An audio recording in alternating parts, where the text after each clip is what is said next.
Well, across our region, some of us saw some storms, and a few of them were on the strong to severe side, but thankfully those have since subsided for right now. As you can see behind me, that first wave of storms is down into portions of Tennessee. But if we take a look down into portions of Graves County, we do see a just general shower or thunderstorm moving into the area. It is not severe, and the same thing down in Poplar Bluff. We did see this storm at the start of our newscast, but that has since fizzled out and is losing its intensity and just becoming more of a general shower and thunderstorm for the evening. Now, good news is that we have lost our excessive heat warning for the exception down in Premuscot and Dunklin counties and into portions of northern Tennessee. So that is good news there, that we are not tracking any more excessive heat. And our temperatures across the region are substantially cooler than where they were earlier in the week, with temperatures in the upper 90s.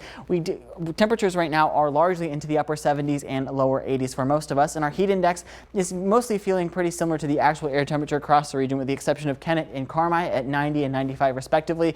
And that's because they haven't seen as much in the way of rainfall this evening. So the DuQuoin State Fair forecast not looking too bad temperature wise, but again, we do still have those scattered storms throughout the night that I'm expecting things to calm down a little bit by the 7 o'clock hour, but things will begin to ramp up again this afternoon and overnight into tonight. So again, definitely if you're headed out, not too bad temperature wise, but definitely have a way to get weather alerts while you're outside. And again, those football games tonight, same type of situation. Definitely download our Storm Track 3 app and have a way to get weather alerts, because I am expecting those showers and storms to be lingering through the period where games will be occurring. So again, we are tracking those cooler temperatures for tonight, and severe weather is also possible tonight, but we are tracking that mild weather that will be rolling into our region for the start of next work week. So I think by 6 o'clock that first wave is mostly calmed down, but we will have a second wave start to roll into the region, as you can see by 9 o'clock down into the Poplar Bluff area.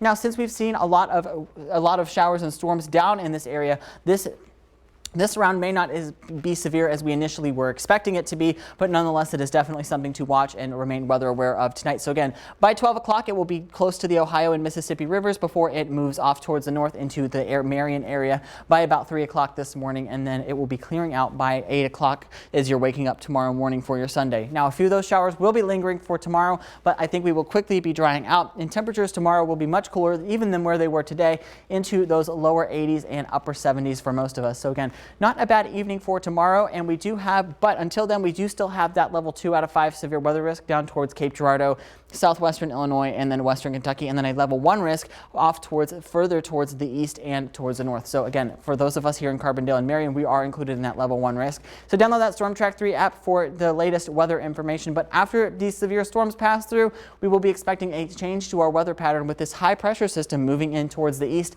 and it will be in place for a lot of us for most of next week. And with that, we're expecting those temperatures to really cool down into the 80s and into those low 80s and overnight into the 50s on some days. And with that high pressure, I am also expecting things to dry out, with no rainfall being observed or likely to be observed next week. So things should be very, very cool and very, very dry. And if we look at your 10-day forecast, again, 82 tomorrow with a fixed chance of scattered AM storms tomorrow, but things will be really drying out, especially as we get into the middle of next work week. The highs only in the low 80s and overnight temperatures even into the upper 50s. So it really will be a nice week next week in comparison to what we have seen before those 90s return for next weekend.